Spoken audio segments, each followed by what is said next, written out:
नमस्कार, आप देख रहे हैं आवाज इंडिया, देश की भरोसेमंद आवाज, और मैं हूं इशिता चक्रवर्ती। आइए एक नजर डालते हैं आज की देश विदेश से जुड़ी 20 बड़ी खबरों पर। उत्तर प्रदेश माध्यमिक शिक्षा परिषद की 2026 की हाई स्कूल और इंटरमीडिएट का परीक्षा परिणाम घोषित हो चुका है।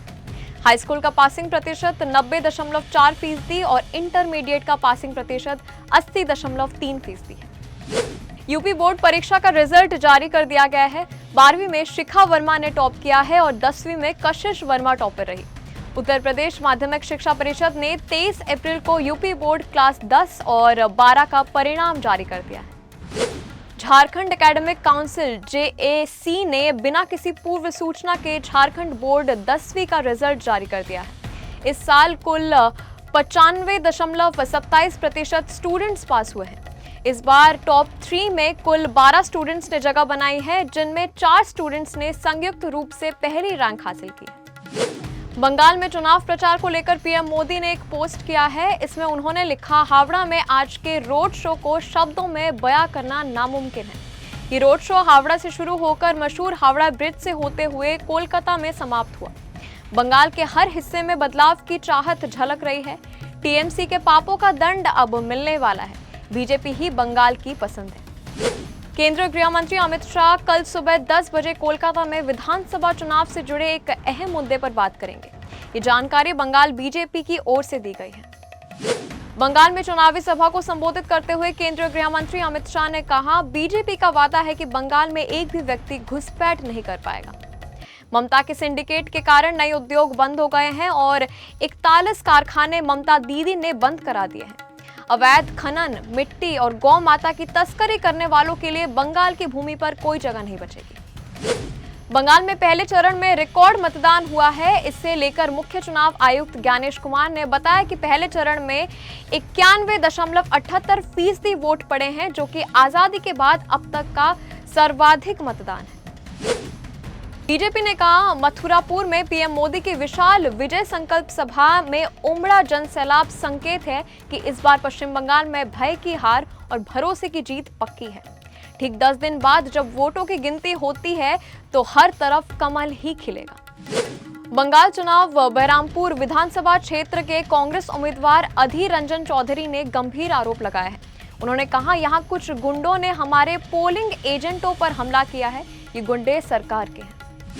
अमेरिका के राष्ट्रपति ट्रंप ने अमेरिकी रेडियो होस्ट माइकल सेवेज का एक पत्र दोबारा पोस्ट किया। पत्र में भारत और चीन के प्रवासियों को लेकर भी आपत्तिजनक भाषा का इस्तेमाल किया गया, जिसमें भारत, चीन और अन्य देशों को हेल होल कहा गया है। पत्र में भारतीय और चीनी प्रवासियों को लेकर भी आपत्तिजनक भाषा का इस्तेमाल किया गया। सेवेज ने उन्हें लैपटॉप वाले गैंगस्टर बताते हुए आरोप लगाया कि उन्होंने अमेरिकी झंडे का अपमान किया है। दिल्ली मेयर चुनाव के लिए बीजेपी ने उम्मीदवार का नाम तय किया है। यहां प्रवेश वाही को मेयर पद का उम्मीदवार बनाया गया है। मोनिका पंत को डिप्टी मेयर के लिए उतारा गया। स्थायी समिति के लिए और नेता सदन के लिए जय भगवान यादव को उम्मीदवार बनाया गया। मनीष चड्डा को भी स्थायी समिति के लिए उम्मीदवार बनाया। डिप्टी मेयर पद के लिए नामांकन दाखिल करने के बाद बीजेपी नेता मोनिका पंत ने कहा, मैं पार्टी के शीर्ष नेतृत्व का धन्यवाद करती हूँ। मैं दिल्ली की जनता की भलाई के लिए काम करने की पूरी कोशिश करूंगी। उत्तर प्रदेश ATS ने 2 लोगों को गिरफ्तार किया। आरोप है कि ये पाकिस्तान की खुफिया एजेंसी ISI और पाकिस्तानी गैंगस्टर शहजाद भट्टी आबिद जट के लिए काम कर रहे थे। जोधपुर महानगर की अपर जिला न्यायाधीश ADJ संख्या 3 ने सुप्रीम कोर्ट के जमानत पर रिहा करते हुए संदिग्ध आतंकी मोहम्मद अमार यासिर की जमानत को तुरंत प्रभाव से खारिज कर दिया है। कोर्ट ने उसे प्रोडक्शन वारंट पर तलब किया है। कोर्ट ने शर्त रखी थी कि वो भविष्य में किसी भी देश विरोधी या गैर कानूनी गतिविधि में शामिल नहीं होगा। लेकिन पिछले साल झारखंड में ATS की टीम ने कार्रवाई करते हुए अमर को फिर गिरफ्तार कर लिया। पश्चिम बंगाल के कूच बिहार के कुमारगंज से बीजेपी कैंडिडेट पर हमला कर दिया गया। रथेंद्रनाथ बोस के काफिले पर हमलावरों ने पत्थर और डंडे फेंके। दिल्ली में अटल कैंटीन मॉडल में बड़ा बदलाव होने वाला है। सिर्फ समय ही नहीं बल्कि सिस्टम को भी अपडेट करने की तैयारी है।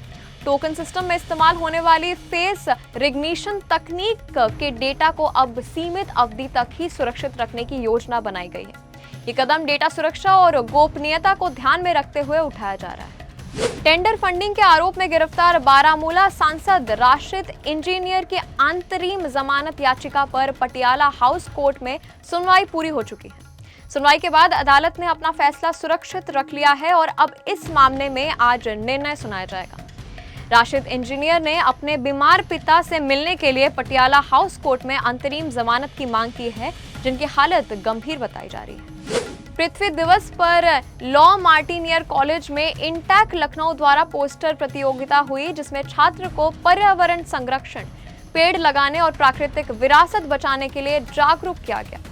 इस आयोजन का उद्देश्य कक्षा 7 से 9 तक के छात्रों में भारत की समृद्धि, प्राकृतिक विरासत के प्रति जागरूकता बढ़ाना, पर्यावरण संरक्षण की भावना विकसित करना तथा रचनात्मक प्रतिभाओं को मंच प्रदान करना था। फिल्म मेकर्स ने सारा अर्जुन को मधुबाला की बायोपिक के लिए फाइनल कर लिया है। इस अपकमिंग बायोपिक फिल्म का प्रोडक्शन जुलाई 2026 से शुरू होने वाला है। संजय लीला बंसाली एक प्रोड्यूसर के तौर पर इस प्रोजेक्ट से जुड़े हैं, वहीं जसमीत के रीन इस बायोपिक की डायरेक्टर होंगी। इस अपकमिंग बायोपिक फिल्म का प्रोडक्शन जुलाई 2026 से शुरू होने वाला है। अक्षय कुमार की फिल्म भूत बंगला ने हॉरर कॉमेडी जॉनर में अच्छी शुरुआत करते हुए 6 दिनों में अपना बजट रिकवर कर लिया है। फिल्म में अक्षय कुमार के साथ राजपाल यादव और असरानी की कॉमेडी टाइमिंग को काफी सराहा जा रहा है। वीकडेज में कलेक्शन औसत रहा, लेकिन कुल कमाई ने अब तक फिल्म को फायदे में पहुंचा दिया है। रिपोर्ट्स के मुताबिक फिल्म जल्द ही 150 करोड़ क्लब में एंट्री कर सकती है और वीकेंड पर भारत में 100 करोड़ पार करने की उम्मीद जताई जा रही है। हालांकि आगे के दिनों में ग्रोथ धीमी रही तो 600 करोड़ वर्ल्ड वाइड का बड़ा टारगेट हासिल करना मुश्किल माना जाता है। खबरों के सिलसिले में अब तक के लिए बस इतना ही। तब तक के लिए आप देखते रहिए आवाज इंडिया, सच्चाई की खोज।